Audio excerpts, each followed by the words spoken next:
सो hey guys, आपने कभी notice किया है कि विराट कोहली और अनुष्का शर्मा जब भी किसी धार्मिक जगह, मंदिर या किसी आश्रम में जाते हैं तो अचानक से ट्रेंड होने लगते हैं, क्योंकि शायद उनके फॉलोअर्स को ये बातें बहुत ज़्यादा अट्रैक्ट करती हैं। क्योंकि ऐसे नामी और सफल व्यक्तियों का ऐसी जगहों पर इतनी सादगी से आना, वहाँ माथा टेकना, प्लस अपने रिचुअल्स के साथ जुड़े रहना, ऐसा बहुत कम देखा जाता है। तो फिर क्या था गाइज, मैं और मेरे पति कौन से विराट कोहली और अनुष्का शर्मा से कम है। हम भी निकल चुके थे उसी जगह पर दर्शन करने के लिए। तो सबसे पहले हमने अपनी गाड़ी की टंकी फुल कराई, क्योंकि हमें काफ़ी दूर जाना था। तो हमने 30 लीटर डीजल अपनी टंकी में डलवाया। उसके बाद मैं, मेरे पति और बाबा श्याम निकल चुके थे उस जगह के दर्शन करने के लिए। और जब हम कहीं जाते हैं ना, तो हमारा एक्साइटमेंट थोड़ा नेक्स्ट लेवल का लगता है, क्योंकि हम एक्साइटेड होते हैं उस जगह के बारे में सोच सोच के। और ये जगह तो वैसे भी बहुत ज़्यादा रहस्यमयी है, क्योंकि इस जगह के चमत्कार के बारे में भारत छोड़ो विदेशों के लोग भी गुणगान करते हैं। एप्पल और फेसबुक कंपनी के जो मालिक हैं, उनके भी जब बिजनेस डूब रहे थे तो वो यही माथा टेक कर गए थे, और कैसे उन्होंने अपना बिजनेस अपने पैरों पर दोबारा स्टार्ट किया। और ये सब कुछ जानकर हम खुद बहुत ज़्यादा एक्साइटेड हो गए उस जगह पर जाने के लिए, क्योंकि गाइज हमें भी तो सक्सेसफुल होना है ना अपनी लाइफ में।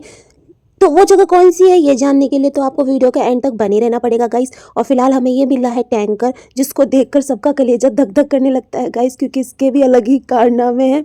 उस जगह पर पहुंचने के लिए गाइस हमें वन साइड का 1500 का तो टॉल ही टॉल भरना पड़ेगा। अब आप खुद सोच के देखिए कि हम कितने लंबे टूर पर निकले हैं। सो गाइस, अब हमने पकड़ लिया है नेशनल एक्सप्रेसवे 4। अब इस NE4 पर हमारी गाड़ी नॉन स्टॉप दौड़ने वाली है गाइस। इस NE4 को इसीलिए बनाया गया है ताकि लोगों के समय की बचत की जा सके। सो गाइस, कंटिन्यू इस रोड पर 3 घंटे चलने के बाद अब बहुत ज़्यादा ज़रूरत थी रेस्ट की, तो हम रुके थोड़ी देर रेस्ट एरिया में। क्योंकि इतने लंबे रूट पे जब आप निकलते हैं ना, तो गाड़ी चलाने वाले की आंखें लट्टू बन जाती है गाइस, फिर उसको कुछ समझ भी नहीं आता। इसलिए मेरे पति ने फिर खाया थोड़ा सा खाना, क्योंकि उनको भूख भी लगी थी और खाने का समय भी हो चुका था।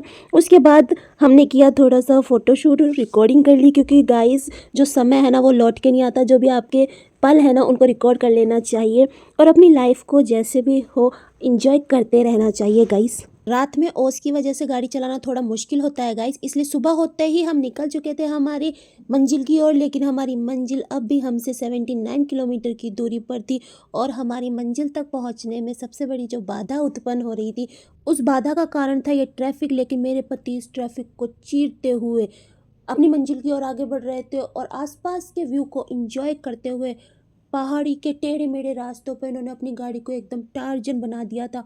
और गाइस, अब वो समय बहुत दूर नहीं है जब हम अपनी मंजिल के एकदम नज़दीक थे, और फाइनली हम पहुंच चुके हैं अब हमारी मंजिल पर।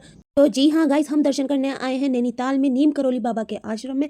तो अब गाइस, आप मुझे कमेंट में ये बताना कि नीम करोली बाबा का जो आश्रम है वो किस धाम में है।